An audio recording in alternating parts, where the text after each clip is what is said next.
So Numenon says there's so many tag arguments, and Mike seems to argue against the Matt Slick type tag argument. I don't know Matt Slick. That's interesting. I think what he's arguing against is the presuppositional argument, and he's misunderstanding it, where the presuppositional argument isn't that we must presuppose God. It's that you must presuppose all the transcendental categories. What can explain the transcendental categories? God can explain the transcendental categories. So it's not. So let's go through his premises here and see if they even follow. Like, see if he even has the argument down. So logical absolutes exist. Agree with premise 1. Logical absolutes are conceptual. Agree with premise 2. Concepts exist in, I would say, a mind, but in the mind only. They are mental concepts. Yeah, by definition, that's a concept. Yeah, so let's get through this. And then logical absolutes would exist even if your minds did not. Completely agree with premise 4. Premise 5, therefore logical absolutes are transcendent. Yeah, by definition. Premise 6, since logical absolutes are transcendent and conceptual, they must exist in a transcendent mind. Great. This transcendent mind is what we recognize as God. God exists. Conclusion. That's fine.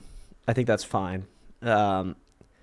This transcendent mind is that we recognize as God. That's sort of like a leap, maybe. That's why it's like that's why the transcendental argument refers to an entire paradigm. It's not like a straightforward, because this is true, right? It's a paradigm. So if all of the transcendental categories exist this way, what can explain all of them together? It's not just logic, right? So this is fine, but he's addressing the existence of logic and how that relates to tag. We can work with this. So far, he's not doing too bad. It's a little sketchy how he jumps from piece 7 to the conclusion, but or actually from piece 6 to piece 7, because that just seems arbitrary. But we'll see. Is what grounds logic and the preconditions required for intelligibility and rationality and logic and truth. Now, at first, this might seem like a good argument. If something's true, it's true regardless of what you say, and even if everybody didn't exist as people, well, it would still be true that trees existed before us, or that the earth existed before us, right? That statement would still be true. Mm-hmm. So there has to be some kind of mind that transcends all of our minds, which grounds these truths in logic. But here's where the argument fails, and it really fails for two big reasons. The laws of logic, or technically speaking, the laws of thought, are not prescriptive necessarily when it comes to reality. Laws of logic are merely descriptive. In other words, they act to describe reality. Logic itself is a language. It's a model of reality that humans use to describe how things operate. This is somewhat of a straw man, but also, even let's just take what he's saying. Like, let's grant him a bunch of the premises that he's presenting here. He goes, logic is prescriptive. It's not descriptive. Great. So does it exist? Do any of these premises here require logic to be prescriptive? Any of them? I don't see a single one. So maybe he'll unpack why that is the case. So let's listen around. When it comes to reality, are merely descriptive. Now, merely these. He hasn't refuted the fact that they're conceptual, abstract. They're merely descriptive. Okay. What about the argument? So you're describing the laws of logic describe things. Great. Now we're back to the question: do they exist? Are they universal? Are they non-conceptual? And then he's saying this is where the argument fails. Okay. In other words, they act to describe reality. Logic itself is a language of reality that humans use to describe how things operate. The three classical laws of logic, right? Non-contradiction, And everything is the same as itself. Yep. Law of non-contradiction. Nothing can both exist and not exist at the same time and in the same respect. The law of excluded middle. Something either exists or does not exist, or every statement is either true or false.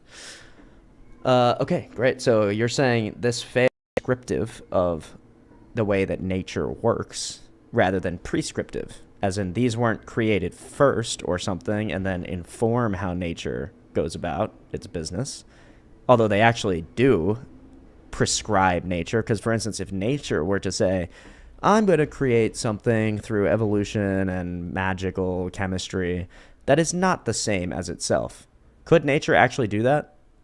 No, of course not. So the laws of logic actually are prescriptive.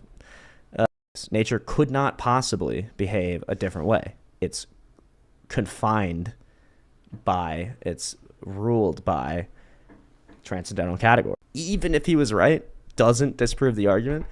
Even if he, like, he's not even right about it. But even if he were, it wouldn't disprove the argument. So, anyway. Identities think about the world around us. If I have a bottle, it's a bottle and not a car. A equals A. These are ways our minds describe how things work around us. Oh, it's ways our minds describe how things work around us? Or it's the way that things actually work around us prior to our minds? Remember, that was like premise 4. So now he's just throwing out premise 4, not refuting it, and saying, no. It's not universal. Our minds make logic behave the way it is or describe logic the way it is. Yeah, that's not the question. The question is, what is it? Where does it exist? And in what manner? Okay. So the laws of logic themselves are merely thought processes in our minds. Oh, okay. But reality itself, the things we're describing through this logic, right, what we call reality, that is a separate thing.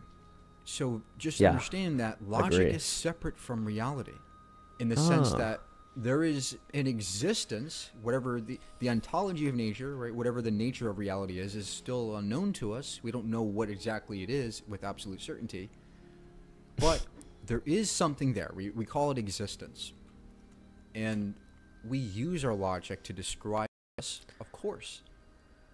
But logic wouldn't exist without minds. Yeah, that's literally the point, dummy. Exists, it's out there, it's universal, it's objective, but logic, we create that in our minds. He's literally just asserting this and canceling out like half of the argument for how we create logic. Like, we have all these premises, one of them being logic exists independent of our minds without any argument. That's not true.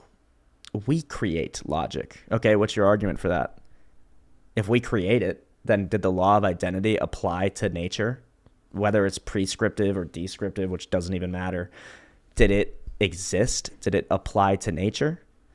And if it's what you just said is true, that logic only exists in a mind, then of course there's a universal mind for it to exist universally. I mean, that's... And like, again, Numenon, the coherence theory is even stronger. So he's not even arguing the strongest version of the transcendental argument, but he can't even refute the weaker version using only one category, logic. Like, there's still morality, there's still the uniformity of nature, there's still space and time, the past and the future. Like, there's still all these categories that this argument doesn't apply to. He's literally just taking one and insufficiently refuting it. Like, with no argument, essentially, so far. Let's see if he gets an argument out. Human minds, a.k.a. these descriptions of reality, wouldn't exist without our minds. Yeah, but what's the reality? Like, yeah, the descriptions wouldn't exist because we describe things, but what is the reality? What are we describing, in other words? What is the referent for our description? That's what the transcendental argument deals with. It doesn't care whether you are able to see or describe logic. It cares whether it exists universally and conceptually. So there's no refutation here. So what these theists are doing when they say logic is reality, they're confusing the map for the territory. Oh, sure. Or the map for the game. Here, an example is GTA 5, right? When you play GTA 5, there's a world that these characters exist in. That's a real world, well, virtually speaking. But what the theist is doing analogously is simply saying, well, here's a map of GTA 5. We have a map. The theist would say that that map is the same thing as reality. Not true. Literally not true at all. When did we say that our understanding is the same as objective reality, objective truth? We never said that. We say objective reality exists, therefore there can be a map for objective reality. So our argument is not like, this is the map, so it's the exact same thing as the real world. Or like, let's use this GTA analogy. For this map to exist in GTA, doesn't there have to be an actual world that you can traverse? Like, didn't they actually have to code all those streets and buildings and guns you can pick up and planes you can fly? Like, this is so dumb. This is such a straw man of what the transcendental argument is. But we obviously know it's not. The map is merely a model of what we think the game is. Right? It's just a secondary model we use to describe the game. Also, it's hilarious that his example to like disprove the theist position is something that must have been created by a mind, i.e. a video game. Something that's meticulously, creatively formed by a mind, a creator. Like, the game could not exist if there wasn't a mind to order particulars together to make a game. Okay, so we'll go to Numenon here in the chat. Mike seems to be an empiricist, which is why Jay always slams empiricism as it should basically collapse into solipsism, where you couldn't know even the future or the past, 100%. Or, more importantly, maybe, morality, ethics. You can justify absolutely any ethical position from the empirical position, from the empiricist worldview. For example, if logic only exists in the human mind, then how do you know logic actually works universally and not just in the human mind? Great question, Numenon. I would absolutely love to ask Mike this. Again, he did this weird thing where he presented the argument. So we're at 426. So here's the argument. Premise 2, logical absolutes, or even premise 1, logical absolutes exist. So Mike says, nope, logical absolutes do not exist. What's my evidence for that? Well, you're describing the map, not the reality. Well, how do you know what the reality is? Also, if logical absolutes do not exist, and logic is subjective to your mind, then how are you making an absolute claim about how logic exists? Isn't that so ironic? He goes, well, actually, logic is created by the human mind. It's a subjective epiphenomenal experience that arises out of a human brain. And that is universally true. Anyone catch the problem there? Anyone catch the inherent self-contradiction? I know what is universally true about logic, except that logic is only subjective. Right. Nice try, Mac. Nice try, Mike. Okay, then we get someone named Gaming Goddess with 1 S. Hello, my headphones aren't working right now. Can you chat instead? By the way, which game do you stream the most? Thank you, Mr. Bot. I'm not buying anything today, but I appreciate you dropping in and pumping up the numbers. I don't really I play the game of life, Gaming Goddess. Sometimes I play Night Rain, but now I play the game of life. All right. Truth. Now, at first, this might seem like a good argument. I mean, if something's true, it's true regardless of what you say. But yeah, so let's... even if everybody didn't exist as people, well, it would still be true that trees existed before us, or that the or logic itself, but yeah. Earth existed before us, right? That statement would still be true. So there has to be some kind of mind that transcends. Yeah, this is where he's just straw mans. Like, he's missing so many steps between these things. But, yeah. Okay, we'll go back to... We were at, like, 4. Something that we can make up and change whenever we want to? No. Because logic is a set of principles, right? It's a set of axioms. Principles. Oh, axioms. That are defined to be certain things. Oh, interesting. They're principles and axioms, but they're actually not mind-dependent. They're not universal, but they are principles. They're not conceptual, but they are principles. Yeah, nice try. In other words, the conclusions we make in logic are analytically true. They're true by definition. And who defines these things? Who defines these axioms? I do. Mike Brigandi. I get to define all the axioms. Whatever I deem to be logical, is essentially what he's saying. Okay, logical absolutes are axioms. So what happens if you have a different axiom? Does that mean you can contradict yourself? Does that mean you can be both Mike and not Mike? This is dumb. This is like very slow boy argumentation. We do. We are the ones who define axioms. It's not that logic itself is subjective. It's that the definitions as to how we use logic is subjective. Much like math. If I have an equation, right, 1 + 1 = 2, well, that is going to be absolutely true, no matter what. Oh, good. 1, as defined as one entity, plus another one of those entities, is going to be 2, as defined as two entities, right? Agree. So, with absolute certainty, we can say that 1 + 1 = 2. That is absolutely certain. Sure.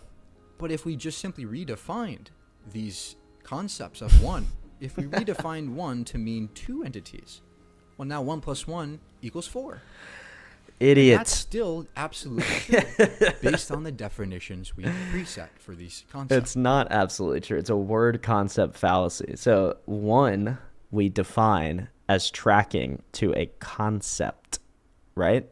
The concept of oneness, of one individual or one particular.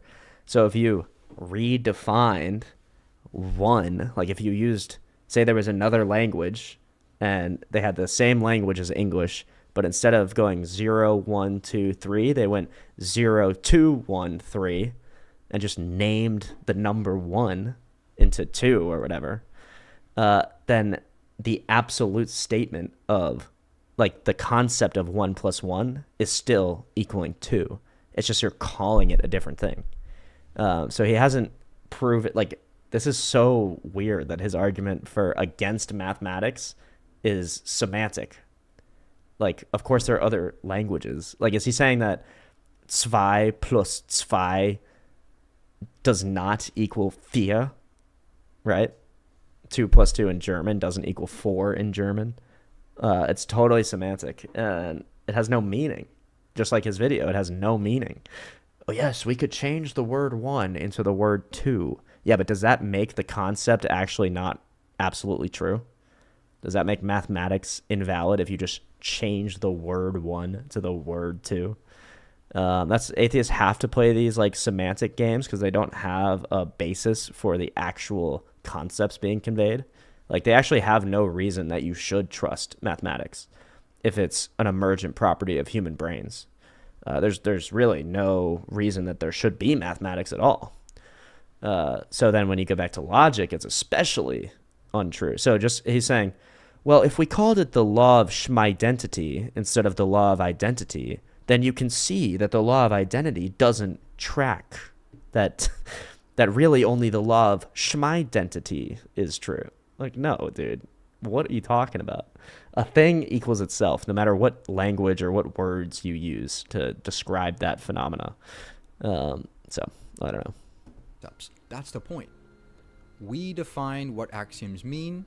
If the conclusion follows from these premises, then they are absolutely true. So that's how we can have logical absolutes and mathematical absolutes. Not because there's some transcendent mind that is beyond us, but because we are the ones definitionally setting these things and defining them into existence. Oh, so if you defined it another way, it wouldn't be the case then. We are the ones defining these things and setting them into existence. So if I said that a thing, so that A can equal A and A plus B and A plus B, C, D, and all these nonsensical things that don't track to any reality, then that would actually be true to Mike. For instance, 2 plus 2 can equal 5 to Mike Brigandi. Very empirical of you, brother. Much science, much good evidence. Hats off to you. I tip my fedora to thee, Mike Brigandi, for your Reddit arguments that make no sense. No, you don't define the logical absolutes into existence. You know how I know that? Because you didn't exist, and yet your father's sperm cell equaled your father's sperm cell that produced you. So the law of identity existed long before you, Mike Brigandi, or any human. Obviously it did. Or unless you're saying that a thing could equal something other than itself before you existed, which is what you're saying. Very empirical. Very much science, sir. Logic is how our brains operate. We just do it. It's just how our brains operate. Our brains are able to think. Our neurons send out firings. They think certain thought processes, and a cascade of these thought processes lead to, axioms. And these different axioms lead to different structures. Syllogisms form.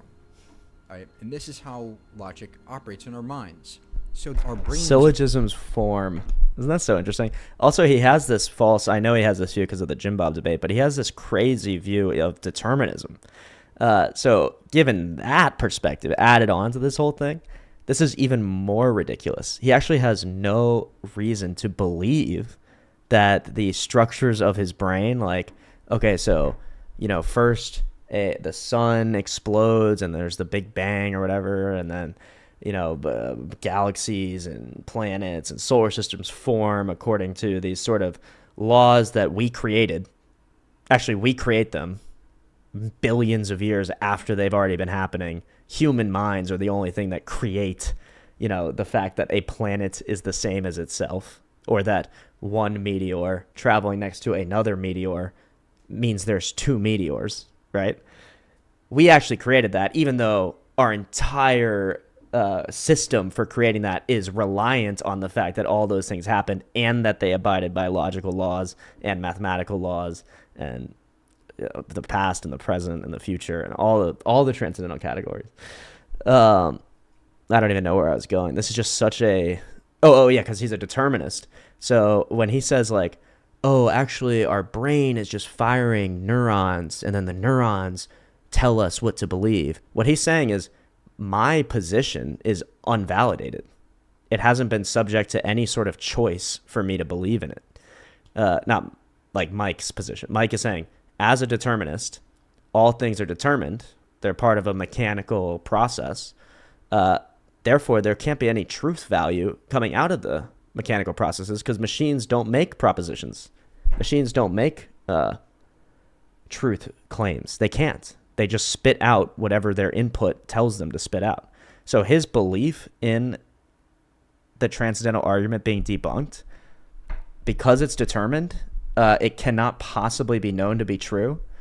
And so when he's saying something that he has no idea if it's true or not, but also stating it as a universal claim. This thing just blows itself apart.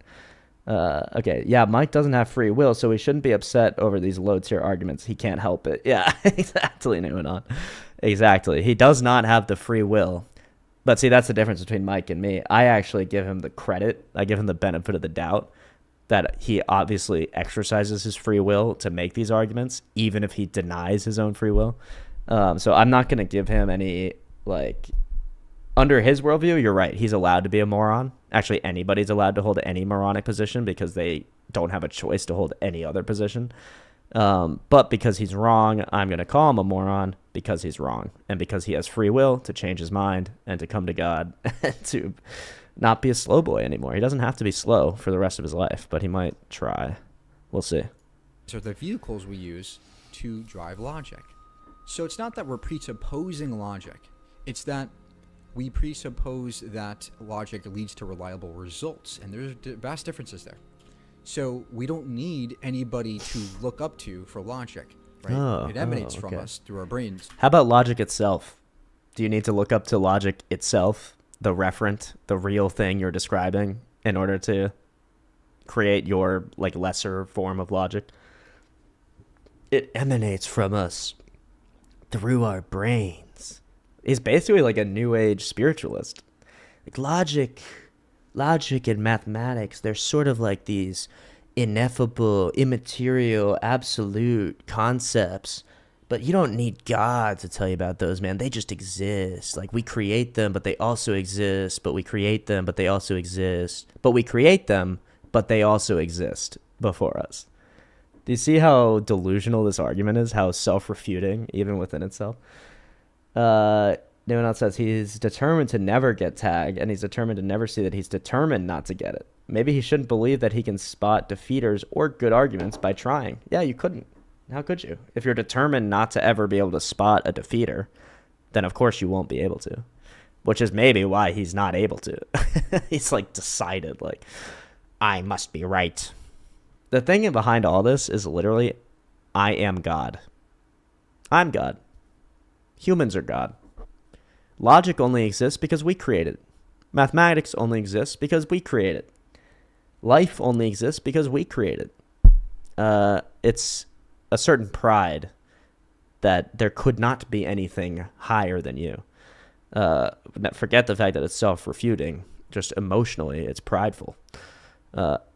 Mike, let me ask you, in what way did you or any human create the law of identity? Who created it? Because in order to create it, it must not have existed, right? If you created something, it didn't exist before you created it. So if the law of identity didn't exist before you created it, then are you saying that things didn't equal themselves? That a thing was not the same as itself? That's like absolutely ludicrous. Determined by prior causes, I mean, kind of undermines his ability to reason if you think that you can be predetermined to have false beliefs. Yeah, there's no validity to reason if you're predetermined to have false beliefs that you can't actually choose to change, right? I mean, there might be like causal factors that lead you to have false beliefs. Like, for instance, if you're born into like, I don't know, a Buddhist family or something like that, or an atheist family, even more egregiously, then yeah, you're going to have like factors that make you that like push you into a certain track of belief. But the thing about being a human with free will, loved by God, loves us enough to give us free will and rational minds, is that you can actually choose to subvert wrong beliefs. You can choose to turn away from falsehoods. A determined biological machine actually has no choice to do that. And the way that they try to justify their choices or their reason, it never works. So, but from that, then we're able to describe reality. So, to sum it all up, we can have a material reality in which thoughts, which are material, they're just electrochemical impulses in the brain produced by neurons. These are purely physical things. Mm-hmm. We could have a material reality, a natural physical reality, in which we have logic. We've just grounded logic in nature. How did he ground logic in nature? First of all, even if what he said made sense, which it didn't, I'll unpack that. That's an assertion, dude. That's not an argument. Well, actually, the neurons, the electrochemical impulses which are caused by the neurons actually create the laws of logic. They create the law of identity. Boom. See? We did it. We've grounded logic in nature. No, you just asserted that you can do something which is like fundamentally impossible. So he already like conceded or stated, I don't even know if he conceded it. Clearly he didn't mean to if he did, that logic is immaterial. Okay? Is logic immaterial? Yes or no? Now, obviously the answer is that logic is immaterial. So how does he get this connection between a material thing, the neurons and the electrochemics and all that stuff? How does he connect that to something immaterial? Or does he just say it doesn't exist? Like, there is no immaterial logic. If that's the case, if he's saying logic itself is material, great, show it to me. What is it? Where is it under a microscope? What kind of atoms is it made of? What's its electrochemical makeup? How many electrons are paired to the logic atom? Right? I mean, how ridiculous is this? It's actually insane that he thinks this is a debunking of tag. Cool, dude. Logic is material. Well done. just state an assertion 7 minutes into the video with still no argument. Completely valid. It's a completely valid concept. Oh, well, if you said it is. Oh, well, then if you said... Oh, wait, it's a concept? Wait a second. Wait, it's a completely valid concept? You mean something immaterial and mind-dependent? A concept? Interesting. Oh, so concepts are material. Oh, cool. Concepts are material. That's great, man. Where do you find a concept exactly under a microscope again? How do you subject a concept to the scientific method? This is just so funny. And it's also just I thought it was funny that he's just stating. He's like, see, it's valid. Trust me, bro. His argument is, it's valid. Trust me, bro. So, in that sense, you don't need a god or a transcendent mind to ground logic nor math or anything in the universe. Everything we know about reality can be traced back to our minds. And the same applies to truth. Wow. Whoa, Truth really? is that which describes accurately reality, what is.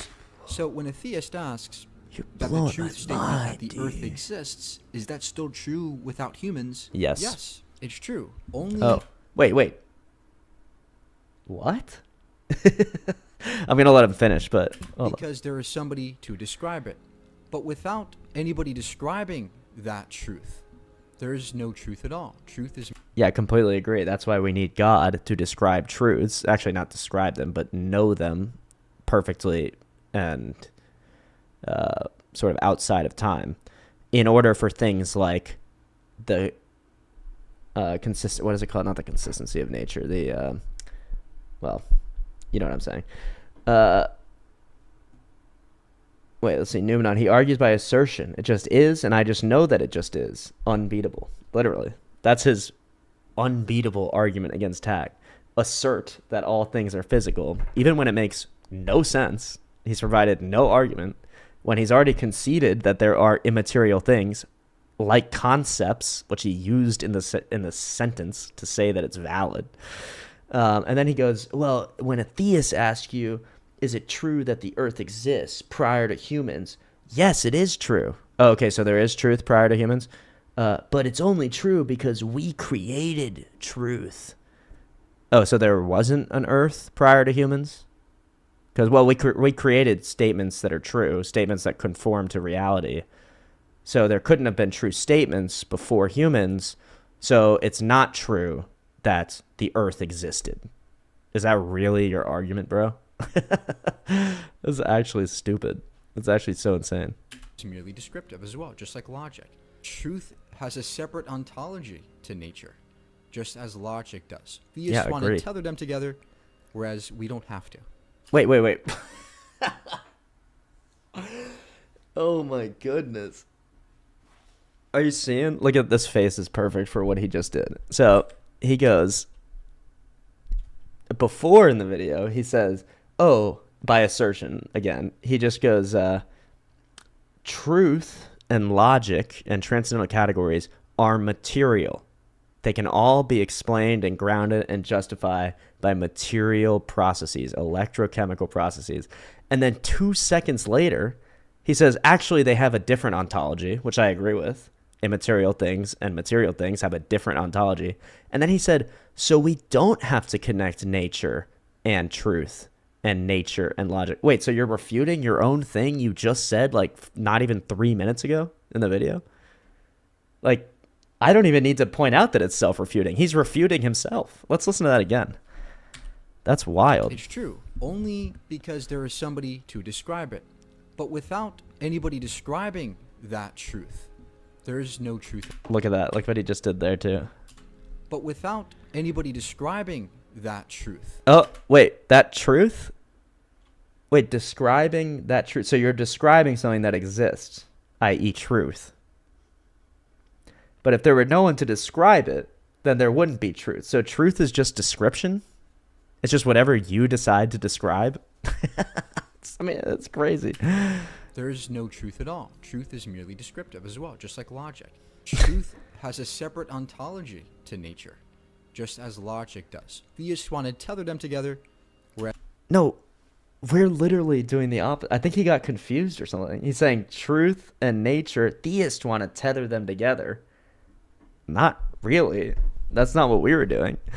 You're the one that said all truth comes from nature, which makes no sense, but all truth comes from mechanical processes and stuff like that. But then you're critiquing us for your position. So you're saying we're wrong because we hold the position that you hold, which we don't. Very interesting, Mike Brigandi. Maybe I should become an atheist. Numenon says, Mike should become a solipsist. If a thing exists when it's observed, then why postulate anything beyond what you're currently observing? I completely agree. And why postulate what you're observing? Because you can't even know that that's true, according to him. Whereas we don't have to. There can be separate, hence truth just needs a mind. Like no, agree. Truth needs a mind. Okay, he's getting closer to there. So truth exists prior to human beings, and it needs a mind. What does that mean, Mike? Come on. It's like feeding a baby with like an airplane, like a pretend airplane. Come on, Mike. You're so close. You're so close. Truth needs a mind. Truth exists prior to humans. Human mind. And that's it.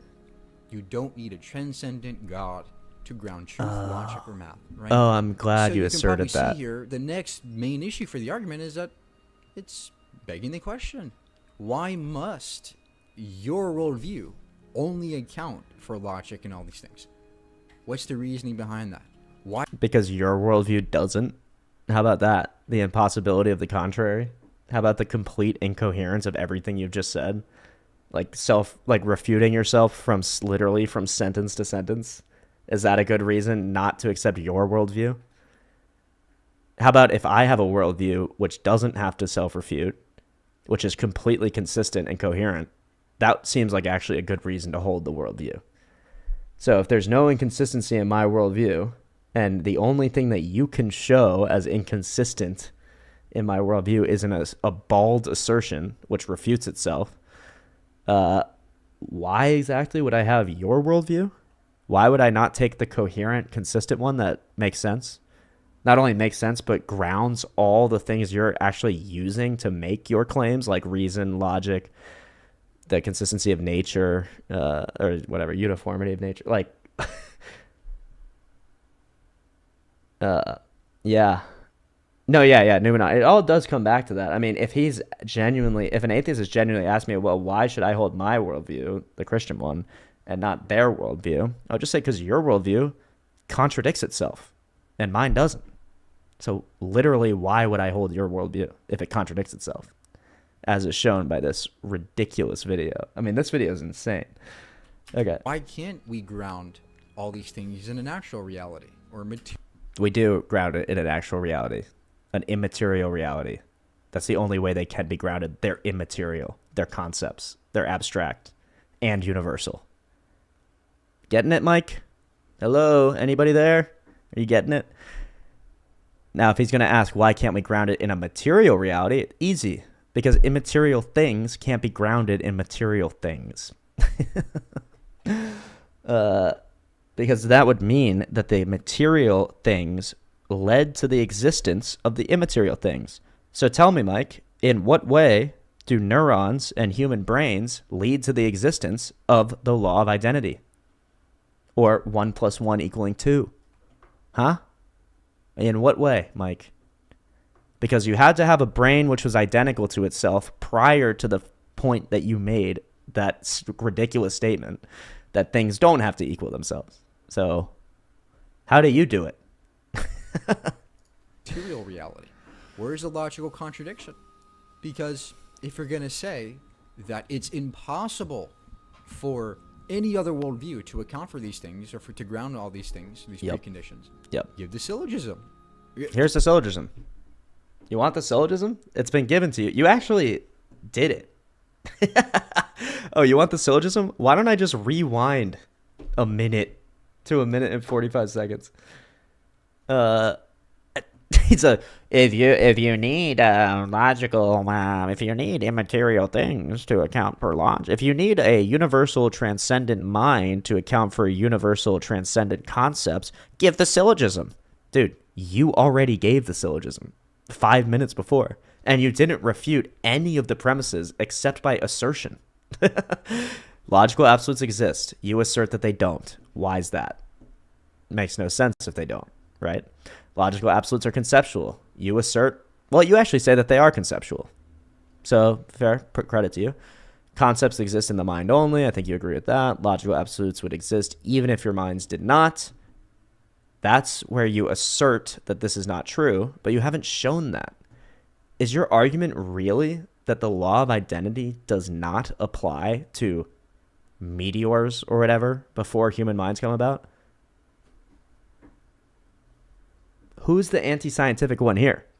Do you think you could actually do science? Do you think you could find any empirical evidence about, say, states of the universe before humans existed if you couldn't rely on the law of identity to apply throughout the universe?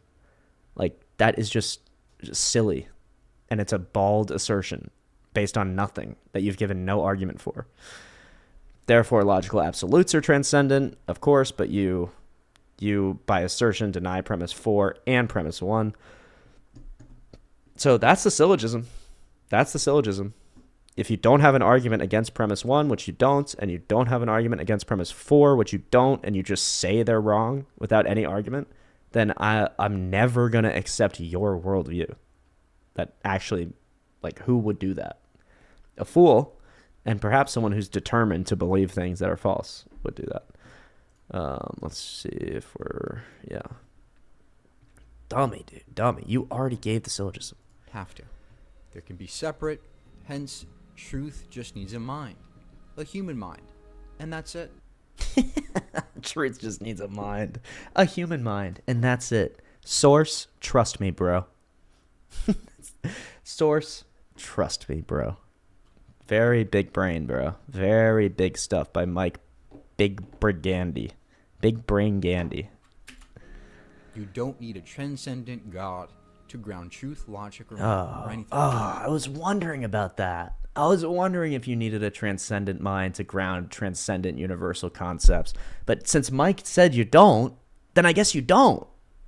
I guess you really don't need a transcendent mind to ground transcendent concepts. Because Mike said so, guys. Did you hear? Everybody, Mike said it. So it must be true. Good job, dude. Nice video. So you can probably see here, the next main issue for the argument is that where's the logical contradiction? Because where? Actual reality or material reality. Where's the logical contradiction? Because if there were the logical contradiction, if you want to know, is that a thing, according to your worldview, equals itself and does not equal itself prior to the existence of human minds. That's the logical contradiction. Does that satisfy? Like, let's watch that again, and I'll pretend that I'm talking to him in person, right? And maybe I'll clip this or something. Okay. Truth has a separate ontology to nature, just as logic does. Theists want to tether them together, whereas we don't have to. There can be separate, hence, truth just needs a mind. A human mind. And that's it. You don't need a transcendent God to ground truth, logic, or math, or anything. So you can probably see here, the next main issue for the argument is that it's begging the question. Why must your worldview only account for logic and all these things? What's the reasoning behind that? Why can't we ground all these things in a natural reality or material reality? Where's the logical contradiction? Okay. He asked, why can't you ground logic in a human mind? Why can't you ground it in materiality or physicality? And he asked, what's the logical contradiction? As if this is some sort of slam dunk against theism. But I don't think he knows that there is an obvious logical contradiction. In fact, the contradiction is logic itself, given his worldview. If the laws of logic, let's just do the law of identity, is created by human minds, according to Mike Brigandi, it is, then prior to the existence of human minds, a rock or a tree or a meteor or a star could equal itself and not itself. That's the logical contradiction, Mike. Will you become a theist now? If the law of identity didn't exist prior to human beings, then the law of identity did not exist to tell things, not tell things, but to inform nature that a thing equals itself and doesn't equal itself.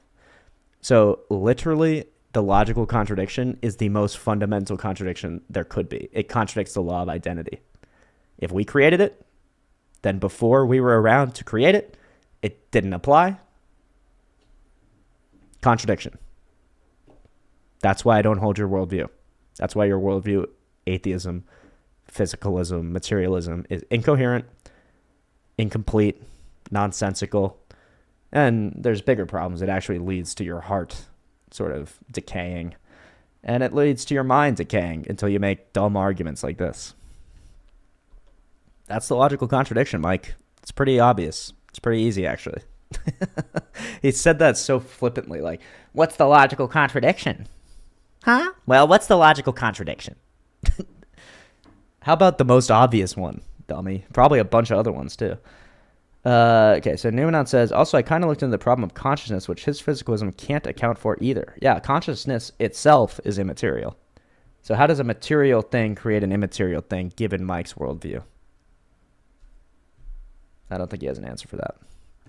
Because if you're going to say that it's impossible for any other worldview to account for these things, or to ground all these things, these preconditions, which it is. The syllogism.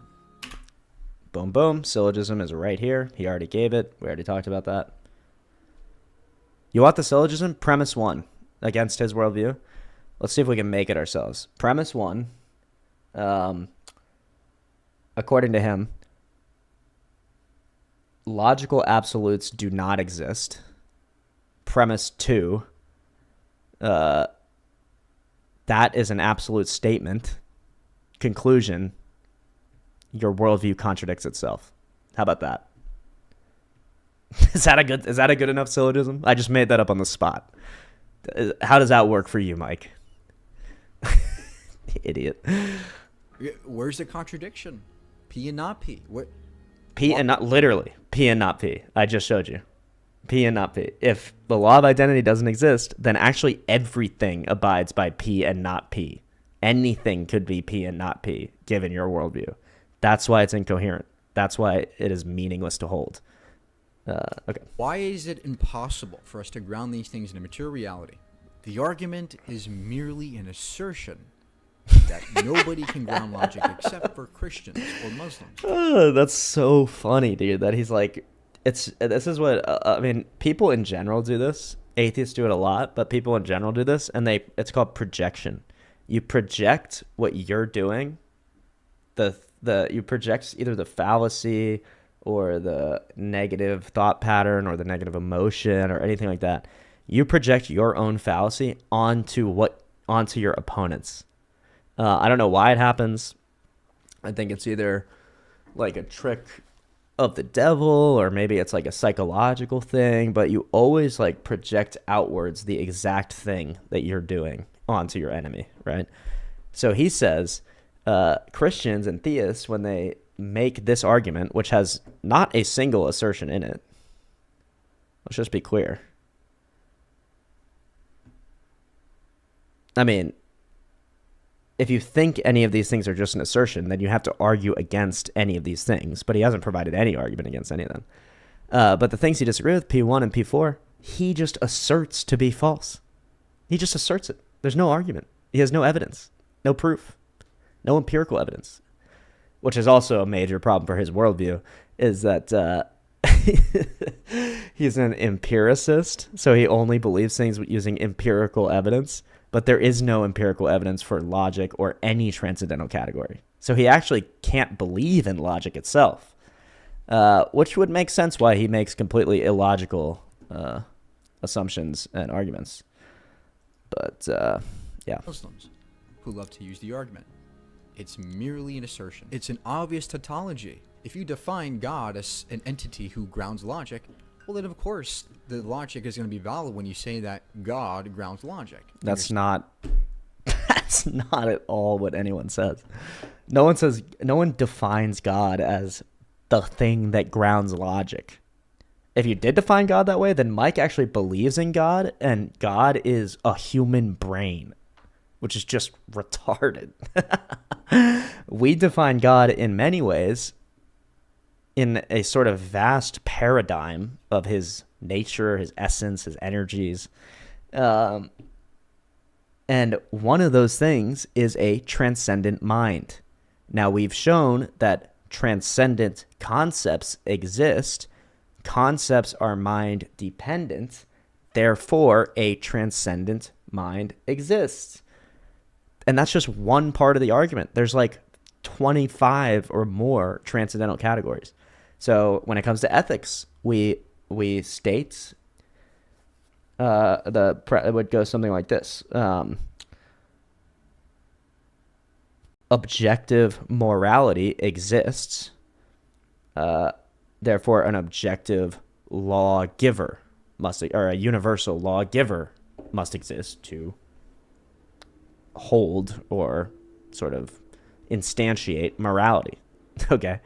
So then we pair that together with this one, and suddenly we've got a moral being with a transcendent mind, and you're getting closer and closer to God. You build up to God. Nobody defines God as the reason for logic, as the thing that grounds logic.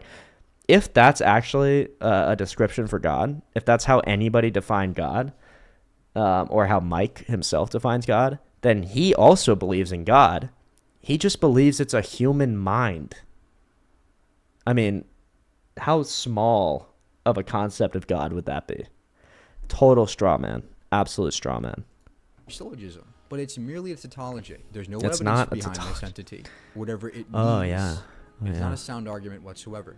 Another issue, but this is a minor issue, is if you're going to say that God grounds all these things, knowledge and logic and morality and all in mathematics and all these things, what you're doing is you're saying that God is equivalent to all of these things.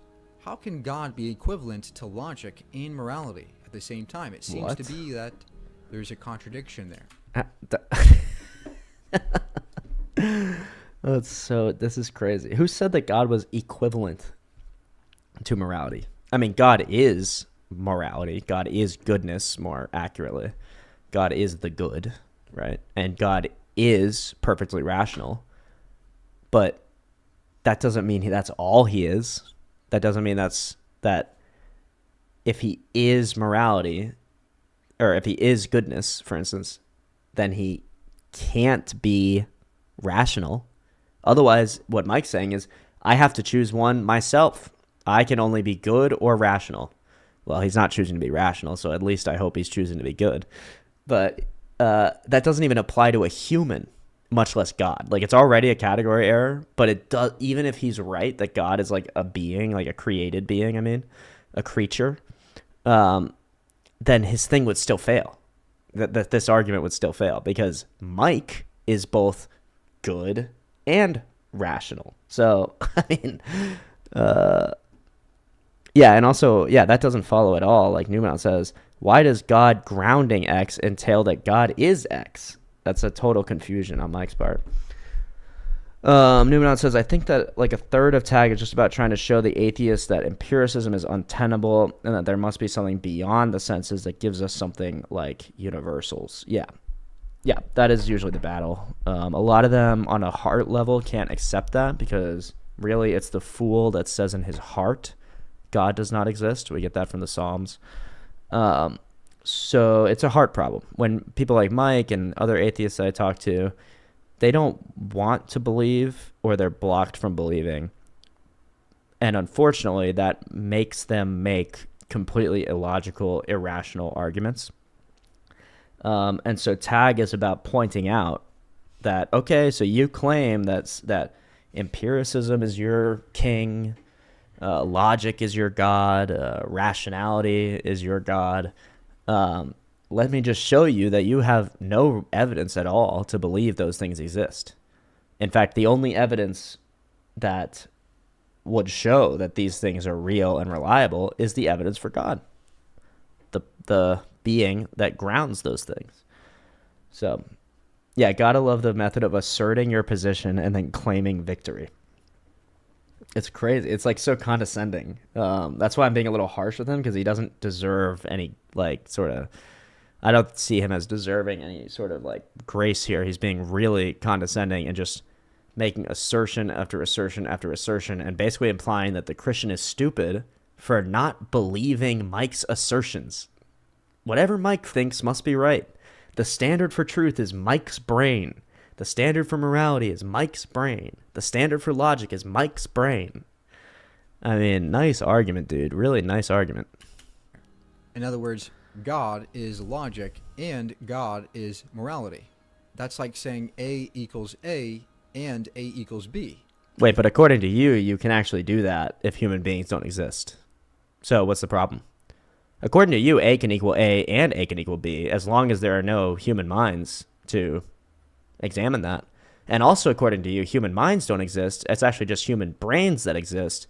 And then we get this sort of illusory epiphenomena of a mind, but really it's just a brain and it's neurons and it's electrochemicals.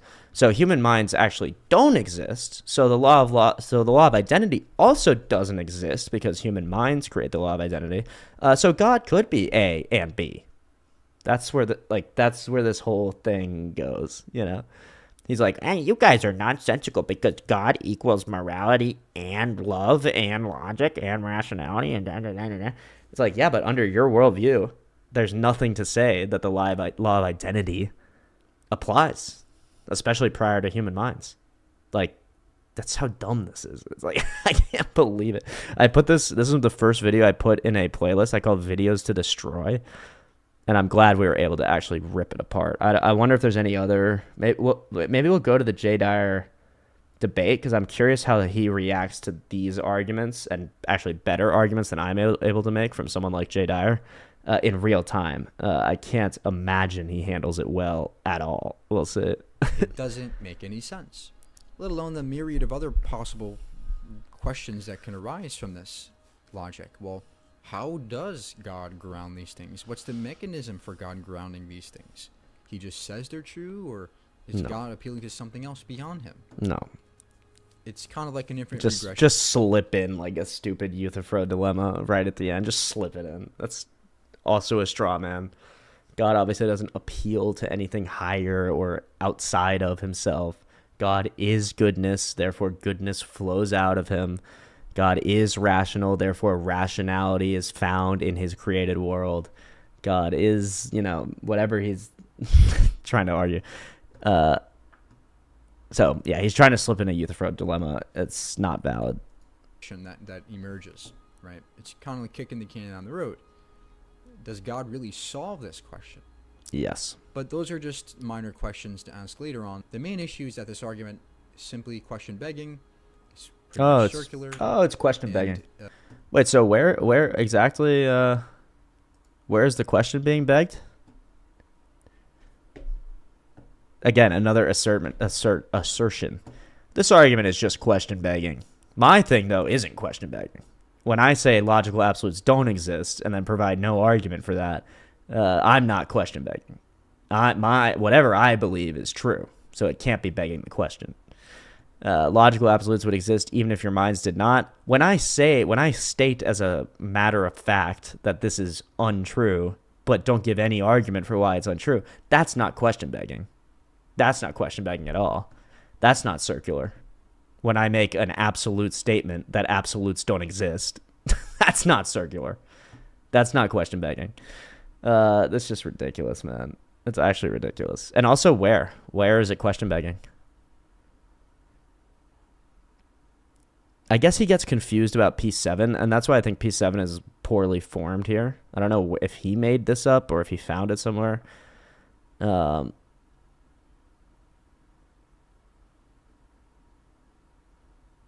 I mean, it's fair enough. Like this, it works if you actually are taking the argument like sort of with a shred of like critical thought, or even like if you read it not compassionately, but like with like a little bit graciously, then you can see how this works. It could be a little stronger, but it's just not question begging. You're begging the question the entire time when you just, without evidence or logic, refute these premises as an assertion that they're just not true because I say they're not true. That's dumb. Let alone the myriad of other possible questions that can arise from this logic. Well, how does God ground these things? What's the mechanism for God grounding these things? He just says they're true, or is God appealing to something else beyond him? It's kind of like an inference is merely a baseless assertion. So hopefully that helped you guys out. Please like, subscribe, comment. Hopefully I helped you guys out. Hopefully my completely illogical, baseless assertions about the transcendental argument helped you guys out. Helped them out to what end, Mike? Also, why is it good to help people? Why is it good to help people, Mike? Huh? It's good to help people because you say it is? What if I say it's good to hurt people? What if I say it's good to make illogical statements and lead them down a false path of depression and anxiety? Is that good? Because there is no objective morality. So if I say something's good and you say another thing's good, we're actually both equally right, aren't we? Actually, neither of us are wrong or right. We're just enacting inputs and outputs of our biological machine of a body. Okay, it's hard to argue with Mike when his position just seems confused and strange. Like, he just asserts these things like grounding means you're the thing you're grounding and so on. Yeah. Is he saying that, that's a good point, actually. Is he saying like, well, the existence of a pillow, like, okay, the existence of a down pillow is grounded by the fact that there is linen and there are feathers. His argument is essentially that linen and feathers are pillows. Nice. Really good work, dude. Super logical, really helpful. You actually helped a lot of people today. I feel so helped. Oh my God, I was anxious and depressed because I thought there was no God that loved me and was taking care of me and wanted me to be safe and healed and happy and healthy. I thought there was no God. But now Mike showed me that there can't be by his own assertion, and by saying that God that a pillow equals every feather and a pillow equals every piece of linen. I mean, it's just insane. Thank you for your help, Mike. Thank you. You helped me. Plus, he was arguing against Matt Slick's argument, which I think is a bad argument. Matt never establishes that the laws of logic are conceptual and not some platonic things that exist. Right. Well, that would be interesting. So maybe we'll look at him debating Jay Dyer if I can find that, because that sounds pretty good. His debate with Jim Bob was good, but it was very infuriating because he wasn't getting anything. He wasn't understanding the argument, which I shouldn't blame him. He clearly has a very illogical thought process and worldview. Like, he doesn't ground things. Things don't have to make sense for him to just state them as facts. They don't have to adhere to any reality, clearly. So it makes sense that he would not understand actual, genuine, reasonable arguments.